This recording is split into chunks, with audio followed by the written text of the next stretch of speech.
गंडक नदी नेपाल और बिहार में बहने वाली एक नदी है जिसे बड़ी गंडक या केवल गंडक भी कहा जाता है। इस नदी को नेपाल में शालिग्राम या शालिग्रामी नदी भी कहा जाता है। मैदानों में नारायणी और सप्त गंडकी कहते हैं। यूनान के भूगोल वेत्ताओं की कोडोचेट्स तथा महाकाव्य में उल्लेखित सदा नीरा भी कहा जाता है।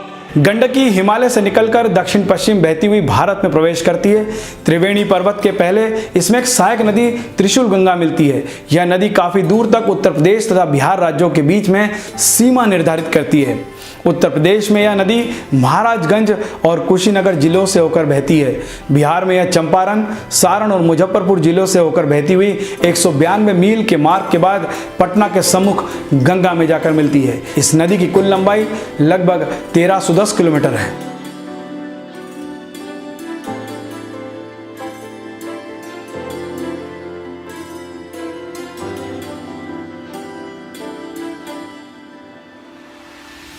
पिघलते हुए हिम द्वारा वर्ष भर पानी मिलने के कारण यह सदाबहार बनी रहती है। वर्षा ऋतु में इसकी बाढ़ समीपवर्ती मैदानों में खतरा डाल देती है, क्योंकि उस समय इसका पाट 2 और 3 मील चौड़ा हो जाता है। बाढ़ से बचने के लिए इसके किनारे बांध बनाए गए हैं। यह नदी मार्ग परिवर्तन के लिए भी प्रसिद्ध है। इस नदी द्वारा नेपाल तथा महाराजगंज के जंगलों से लकड़ी के लट्ठों का तैरता हुआ गट्ठा निचले भागों में लाया जाता है और उसी मार्ग से अनाज तथा चीनी भेजी जाती है। त्रिवेणी तथा सारण जिले की नहरें इससे निकाली गई है, जिसमें चंपारण और सारण जिलों में सिंचाई होती है।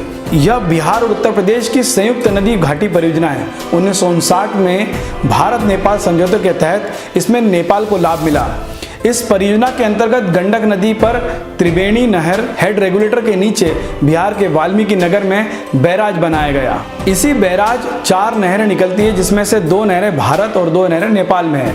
यहाँ 15 मेगावाट बिजली का उत्पादन होता है और यहाँ से निकली गई नहरें चंपारण के अतिरिक्त उत्तर प्रदेश के बड़े हिस्से को सिंचाई करती है। वाल्मीकि नगर का बैराज 1970 के आसपास बना। इसकी लंबाई 447.37 मीटर और ऊंचाई 9.8 मीटर है। यह बैराज का आधा भाग नेपाल में है। 256.68 किलोमीटर पूर्व नहर से बिहार के चंपारण, मुजफ्फरपुर, दरभंगा जिलों के 6.68 लाख हेक्टेयर क्षेत्र की सिंचाई होती है। इस नहर से नेपाल के परसा, बाड़ा, राउतहाट जिलों में 42,000 हेक्टेयर भूमि की सिंचाई होती है। मुख्य पश्चिमी नहर से बिहार के सारण जिलों में 4.84 लाख भूमि तथा उत्तर प्रदेश के गोरखपुर, महाराजगंज, देवरिया, कुशीनगर जिलों के 3.44 लाख हेक्टेयर भूमि की सिंचाई होती है। इस नहर से नेपाल के भैरवा जिले की 16,000 हेक्टेयर भूमि की सिंचाई होती है। 14वें किलोमीटर पर 15 मेगावाट क्षमता का जल विद्युत संयंत्र बनाकर नेपाल सरकार को भेंट किया गया। यह नेपाल के तराई क्षेत्र की विद्युत आवश्यकताओं की पूर्ति करता है।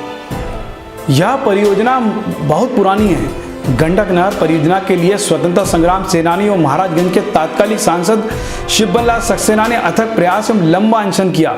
उस समय नेपाल व बिहार तथा पूर्वी उत्तर प्रदेश के कई जिलों में बाढ़ तथा सूखा की त्रासदी झेल रहे थे। नहरों के न होने के कारण नेपाल के बी गैप नारायणी नदी पर गंडक परियोजना स्वीकृति कराने के लिए अनुरोध किया। पत्राचार के बाद भी जब कोई परिणाम नहीं निकला तो उन्होंने संसद भवन के सामने 1957 में आमरण अनशन शुरू कर दिया, जो कि 28 दिन तक चला। उस दौरान केंद्र में कांग्रेस की सरकार थी।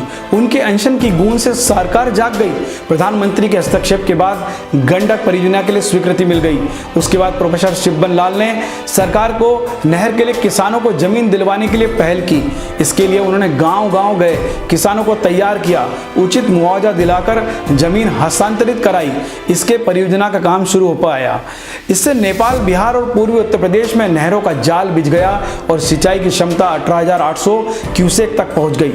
आज इसी परियोजना के कारण देवरिया, महाराजगंज, कुशीनगर और पश्चिम चंपारण के इलाकों को खेत लहला रहे हैं। इतिहास में एक सच्चाई यह भी है कि स्वीकृति मिलने के बावजूद परियोजना को मूर्त रूप देने के लिए सबसे बड़े बाधक स्थानीय जमींदार बन गए थे। प्रोफेसर लाल ने जमींदारों से मुलाकात किया और जमीन देने के लिए काफिलों के साथ उनके गांव के दौरे किए। पंडित जवाहरलाल नेहरू ने नेपाल के तत्कालीन राजा महेंद्र विक्रम शाह से 1959 में समझौता किया। समझौते के तहत पश्चिम मुख्य गंडक नहर व वाल्मीकि नगर बैराज का निर्माण नेपाल के भू क्षेत्र में होना था।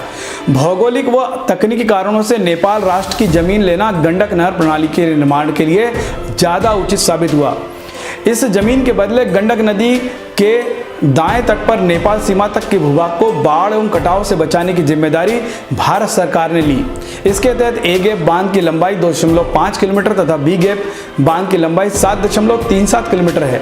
नेपाल बांध की लंबाई 12 किलोमीटर तथा लिंक बांध की लंबाई 2.5 किलोमीटर है, जिसका निर्माण उत्तर प्रदेश सिंचाई तथा जल संसाधन विभाग खंड 2 महाराजगंज ने कराया।